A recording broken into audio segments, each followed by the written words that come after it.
Matrudevobhava, పితృదేవోభవ. October నెల 2025 నెల రోజుల పాటు గోచార ఫలితం ఏ ఏ రాశుల వారికి ఏ ఏ విధంగా ఉంటుంది అనేటటువంటిది సశాస్త్రీయమైన పద్ధతిలో మనం తెలుసుకునేటటువంటి ప్రయత్నం చేద్దాము. ఈ నెలలో ముఖ్యమైనటువంటి కొన్ని పండగలు, ముఖ్యమైనటువంటి ఇంపార్టెంట్ అయినటువంటి పండగలు, ఫెస్టివల్స్ అనండి, చాలా పవిత్రమైనటువంటి రోజులుగా మనం చెప్పుకోవాల్సినటువంటివి.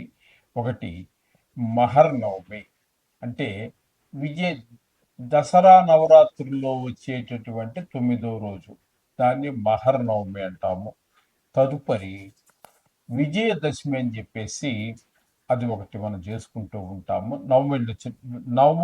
నవమి వెళ్ళిన మరుసటి రోజునే విజయదశమి పూజ కూడా చేసుకుంటాము.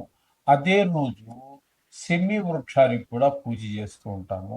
ఆ విషయాలన్నీ ప్రత్యేకమైనటువంటి మన వీడియోలో చెప్పుకుందాము. ఇకపోతే 10వ తారీఖు ప్రతి నెల వచ్చేటటువంటి సంకటహర చతుర్థి అనేటటువంటిది 10వ తారీఖు వస్తున్నది. 17వ తారీఖున ప్రతి నెలలోనూ కూడా రవి ఒక రాశి నుంచి ఒక రాశికి మారుతూ ఉంటాడు. అది ఇంచుమించుగా 14వ తారీఖు నుంచి 17వ తారీఖు లోపల జరుగుతూ ఉంటుంది. ఈ నెలలో మనకి, అంటే ఈ అక్టోబర్ నెలలో 17వ తారీఖున రవి సంక్రమణం జరుగుతూ ఉన్నది. ఇకపోతే 20వ తారీఖు సంవత్సరానికి మనకి ఒక్కసారి వచ్చేటటువంటి దీపావళి అనేటటువంటి పండగ అమావాస్య రోజున రాబోతూ ఉన్నది. ఇక 25వ తారీఖున నాగుల పంచమి, నాగుపాము అనేటటువంటి దాన్ని మనం ఒకప్పుడు చాలా పవిత్రంగా పూజించేటటువంటి వాడం. ఈ రోజున ఆ జాతి కనుమరుగైపోతూ ఉన్నటువంటి పరిస్థితి. దాన్ని కూడా తినేసేటటువంటి వాళ్ళు బయలుదేరారు. వాటిని తినడానికి ఆల్రెడీ కొంతమందికి, కొన్ని ప్రాణులకి ఆహారంగా దైవమే నిర్ణయించాడు. కానీ ఈనాడు మానవుడు దేవుడు నియమించిన వాటిని వదిలిపెట్టలేదు, వాటితో పాటుగా మనకి ఆహారం కాదు, వేరే జంతువులకి, వేరే పక్షులకి ఆహారంగా నిర్దేశించబడినటువంటి కొన్ని ప్రాణులను కూడా కోసుకొని తినేస్తున్నాడు. మానవుడి ఆకలి తీరేటట్టు లేదని ఆయన, ఆ భగవంతుడి వల్ల కూడా వీటి ఆకలి తీర్చేటట్లేదు. భూమి మీద పంటంతా తినేసినా వీటి ఆకలి తీరటం లేదు. సముద్రంలో ఉన్నటువంటి జీవించేటటువంటి చేపలు, రొయ్యలు, పీతలు, తాబేళ్లు, ఇవన్నీ తినేసినా వీటి ఆకలి తీరటం లేదు. ఆకాశంలో సంచరించేటటువంటి పక్షి విహంగాలన్నీ ఉన్నాయి కదండి, ఆ ఆకాశంలో జీవిస్తూ ఉంటాయి. పాపం భూమి మీదకి రానే రావు. వాటిని కూడా పుట్టి కంచి పెంచి చంపు తినేస్తూ ఉన్నాడు. అంటే భూమి మీద, నీళ్ళల్లోనూ, ఆకాశంలోనూ ఎన్ని చేసినా కూడా వీడి ఆకలి తీరటం లేదు. ఇది తీరేటటువంటి దారి కూడా లేదండి ఇవి తీరటానికి. ఎంత ఆకలి మానవుడికి! ఇది ఈ విధంగా మొత్తం మీద ఒకప్పుడు మనం నాగుపాము అనేటటువంటి వాటిని కూడా మన దగ్గర పూజలు అందుకున్నటువంటి వాటిని కూడా ఈ రోజున మహా దౌర్జన్యంగా చంపేసి తినేస్తూ ఉన్నారు. గోమాతలను చంపు తినేస్తూ ఉన్నారు. అక్కడ ప్రతి ప్రాణిలోనూ సర్వాంతర్యామని చెప్పుకుంటున్నామే, ఆ దయ, ఆ జాలి, ఆ గుణం ఏవైపు అర్థం కాదు. ఈ విధంగా మొత్తం మీద ఏదైతే కానీ ఈ నెలలో ఇవన్నీ కూడా ముఖ్యమైనటువంటి పండుగలుగా వస్తున్నాయి. వృశ్చిక రాశి వారికి అక్టోబర్ నెల 2025 నుండి గోచార ఫలితాలు ఏ విధంగా ఉన్నాయి అనేటటువంటిది సశాస్త్రీయ పద్ధతిలో తెలుసుకునే ప్రయత్నం చేద్దాము. ఇక్కడ ఈ వృశ్చిక రాశి వారికి బుధుని కనుక మనం తీసుకున్నట్టయితే లాభస్థానంలో ఒకరోజు, వ్యయస్థానంలో ఒక 23 రోజులు, జన్మంలో 6 రోజులు, అంటే 3 రాసులలో సంచారం చేస్తూ ఉన్నారు. ఏకాదశ స్థానంలో సంచారం చేసేటటువంటి ఒకరోజు లాభదాయకంగానే ఉంటుంది. ఇక వ్యయ స్థానంలో సంచరించే 23 రోజులు మాత్రం ధనం ఖర్చు అయిపోతుంది. ధన నష్టం కూడా జరుగుతుంది. అలాగే కొంతమందికి భార్య చనిపోయేటటువంటి పరిస్థితులు కూడా ఉంటాయి. ఎందుకనంటే ఇది కేవలము రాశి ఫలితాలు, రాశిగతమైన ఫలితాలు. దీని కిందకి సుమారుగా 70 కోట్ల మంది రావచ్చు. అందుచేత వారికి ఈ కొంతమందికి భార్య నష్టం జరగవచ్చు. ఈ విధమైనటువంటి కొంతమందికి కారాగార శిక్ష. ఇందులో ఎంతో మంది పుణ్యాత్ములు ఉంటారు. 70 కోట్ల మంది అంటే ఎంతో మంది పాపాత్ములు ఉంటారు. అందులో పాపాత్ములు కొంతమందికి కారాగార శిక్ష పడేటువంటి అవకాశం కూడా గోచరిస్తుంది వ్యయ స్థానంలో సంచరించేటప్పుడు. ఇక జన్మంలో 6 రోజులు సంచారం చేస్తున్నారు. ఈ 6 రోజుల్లో కూడా ఇది అనుకూలమైన పరిస్థితి లేదు. అంటే మొత్తంగా వ్యయంలో కానీ ఏకాదశి ఏకాదశిలో ఒక్కరోజు మాత్రమే మీకు అనుకూలమైనటువంటి పరిస్థితి కనబడుతోంది. కానీ ఇక్కడ మీకు ఈ మిగతా 30 రోజులు కూడా మీకు బుధుడు ఏ విధమైన అనుకూలమైన పరిస్థితి లేదు. ఏ పని మొదలుపెట్టినా ముందుకు వెళ్ళదు. మీరెంత ప్రయత్నం చేసినప్పటికీ కూడా వెనక్కే లాగిపెడుతూ ఉంటుంది. తద్వారా చికాకు పెరిగిపోతూ ఉండేది. ప్రవర్తనలో తేడా వస్తుంది. ఈ విధమైన ఫలితాలన్నీ కూడా బుధుడి వల్ల కలుగుతూ ఉన్నాయి. ఇక కుజుని యొక్క సంచారం తీసుకున్నట్టయితే వ్యయస్థానంలో 27 రోజులు. అంటే వ్యయస్థానం అంటే తులారాశిలో 27 రోజులు సంచారం చేస్తూ ఉన్నారు. జన్మల్లో 4 రోజులు. ఇక్కడ కూడా కుజుడు మొత్తంగా నెల రోజులు కూడా మీకు ఏ విధమైనటువంటి ఉపకారము లేదు.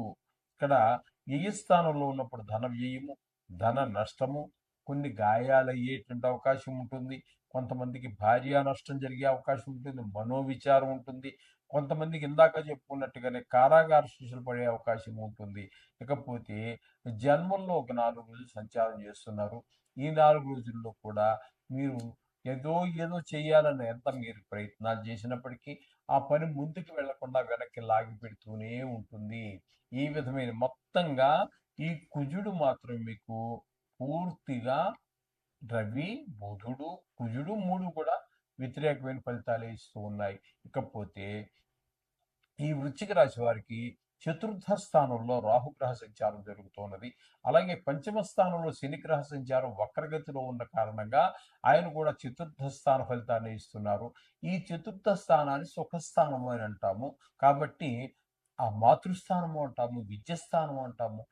కాబట్టి ఈ విషయాల్లో అంటే తల్లిగారి ఆరోగ్య విషయంలో కావచ్చు, లేదా ఆవిడ ప్రవర్తనలో కావచ్చు, మన మీద కోపంగా ఉండటం అనేది కావచ్చు, అలాగే విద్య విషయంలో కావచ్చు, భూమి, ఇల్లు, వాహనాలు, అలాగే మన స్వభావం, ఇటువంటి విషయాలన్నింటిలో కూడా 4వ స్థానంలో రాహువు, శని 2 గ్రహాలు రెండు కూడా నైసర్గికంగా చాలా తీవ్ర స్వభావం కలిగినటువంటి గ్రహాలు కాబట్టి ఆ రెండు ఉండటం వల్ల ఆయా విషయాల్లో చాలా జాగ్రత్తగా ఉండాలి. ఆ సుఖాలు మనం పొందలేకపోతాము.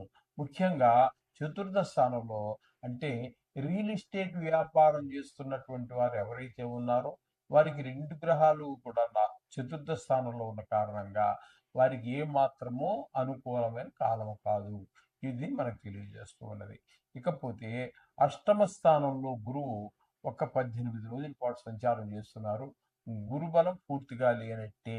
కాబట్టి ఆయా అష్టమ స్థానం అంటే ఆయుస్థానంగా మనం చెప్పుకుంటాం కాబట్టి కొంతమందికి కొంతమందికి కొన్ని విధాలైనటువంటి ఇబ్బందులన్నీ కలుగుతూ ఉంటాయి. రాజదండన పడుతూ ఉంటుంది. అంటే ఉద్యోగంలో డిస్మిస్, సస్పెండ్ అవ్వటం ఇలాంటివి జరిగే అవకాశం ఉంటుంది. కలత్ర పీడ జరిగేటువంటి అవకాశం ఉంటుంది. కొంతమందికి భార్య నష్టం, కొంతమందికి పెద్ద దుఃఖం కలిగేటట్టు ఉంటుంది. కొంతమందికి ధన నష్టం, అలాగే పరాభవాలు, అవమానాలు కూడా జరిగేటువంటి పరిస్థితులన్నీ కూడా అష్టమ స్థానంలో గురు సంచారం వల్ల జరుగుతూ ఉంటుంది. అయితే మరలా ఇక్కడి నుంచి భాగ్యస్థానంలో ఒక 13 రోజులు అతిచారం వల్ల సంచారం వల్ల జరుగుతుంది 13 రోజులు. ఆ 13 రోజులు మాత్రం మీకు అనుకూలమైన ఫలితాలనే ఇస్తారు. భాగ్యస్థాన ఫలితాలనే మీకు ఇవ్వబోతూ ఉన్నారు ఆయన. అంటే అక్కడ తండ్రి గారి ఆశీర్వచనాలు మీకు ఉంటాయి. తండ్రి గారి ఆరోగ్య విషయం కూడా బాగుంటుంది. అలాగే గుళ్ళు గోపురాలు తిలకగలుగుతారు. అలాగే పిల్లల విషయంలో కూడా కొంత ప్రభావం చూపిస్తుంది భావాద్భావం కాబట్టి. ఈ విధమైన ఫలితాలన్నీ భాగ్యస్థానంలో గురు సంచారం వల్ల జరుగుతూ ఉన్నది. ఇకపోతే దశమ స్థానంలో ఏకాదశి స్థానంలో 2 స్థానాల్లో శుక్రగ్రహం యొక్క సంచారం జరుగుతోందండి. ఈ నెల రోజుల్లో కూడా శుక్రుడు ఉద్యోగం 9 దశమ స్థానంలో ఉన్నప్పుడు ఉద్యోగ విషయంలోను, వ్యాపార విషయంలోను, అలాగే ఏకాదశి స్థానంలో ఉన్నప్పుడు ధన విషయంలోను, కళల విషయంలోను మీకు అనుకూలమైన అత్యంత అనుకూలమైన ఫలితాన్ని శుక్ర భగవానుడు ఇస్తూ ఉన్నాడు. ఇకపోతే కేతువుని గనక తీసుకున్నట్టయితే దశమ స్థానంలో కేతు ఉండటం వల్ల ఉద్యోగపరమైనటువంటి వృత్తిపరమైనటువంటి విషయాలలో అనేక రకాలైనటువంటి మీరు ఊహించినటువంటి అనేక రకాల ఇబ్బందులకి గురి చేసేటటువంటి అవకాశం కేతు వల్ల కలుగుతూ ఉన్నదండి. ఇకపోతే రవి యొక్క సంచారం కనుక మనం తీసుకున్నట్టయితే ఏకాదశ స్థానంలో 22 రోజులు, ఒక రవి యొక్క సంచారం 17 రోజులు మాత్రము మీకు ఏకాదశి స్థానంలోను, 14 రోజులు వ్యయ స్థానంలోను సంచారం జరుగుతున్నది. ఏకాదశ స్థానంలో ఉన్న రోజుల్లో ధనానికి లోటు ఉండదు, అట్లాగే ధనార్జన ఉంటుంది, అలాగే మంచి వ్యవహార నైపుణ్యం ఉంటుంది. వద్దనుకున్నా కూడా డబ్బులు మీకు తెలియని రీతిలో మీరు ఊహించిన దానికంటే ఎక్కువ వచ్చే అవకాశం కనబడుతున్నది. ఇకపోతే 14 రోజులు మాత్రము రవి ఏ స్థానంలో ఉన్నారు, కొంచెం ఆరోగ్య విషయంలో కొంచెం జాగ్రత్తలు తీసుకోవాలి. శత్రు భయం, మనోవిచారం ఇలాంటివన్నీ కలిగే అవకాశం రవి వల్ల కలుగుతూ ఉన్నదండి. ఈ విధమైనటువంటి ఫలితాలన్నీ కూడా మనం చెప్పుకోవలసి ఉన్నది. కాబట్టి ఇక్కడ కొన్ని గ్రహాల అనుకూలత, కొన్ని గ్రహాల ప్రతికూలతలు మామూలే, ఖచ్చితంగా ఉంటాయి. కాబట్టి మనం ఏ గ్రహాలు, చాలా గ్రహాలు అనుకూలత లేదని చెప్పుకోవాలి ఇక్కడ మనకి. ఎందుకంటే రాహు అనుకూలంగా లేడు, శని అనుకూలంగా లేడు, అలాగే తీసుకున్నట్టయితే బుధుడు అనుకూలత లేదు. బుధుడు ఒక్కరోజు అనుకూలత ఉండటం వల్ల ఉపయోగం ఏమీ లేదు. ఆ విధంగా రవి అనుకూలత కూడా కొద్ది రోజులు మాత్రం ఉన్నది, 17 రోజులు. మొదటి ఫోర్త్ నైట్, రెండో ఫోర్త్ నైట్ మాత్రం అనుకూలంగా లేదు, రెండో పక్షం అనుకూలంగా లేదు. చేత కొన్ని గ్రహాల ప్రతికూలత ఉన్న కారణంగా తగు జాగ్రత్తలు తీసుకుంటూనే ఒక రోజు 2-3 నిమిషాలు నవగ్రహ ప్రార్థన చేసుకోవడం ద్వారా మీరు సునాయాసంగా ఈ యొక్క చిన్నపాటి ఇబ్బందుల నుండి మీరు బయటపడే అవకాశం ఉంటుంది. శుభం భూయాత్.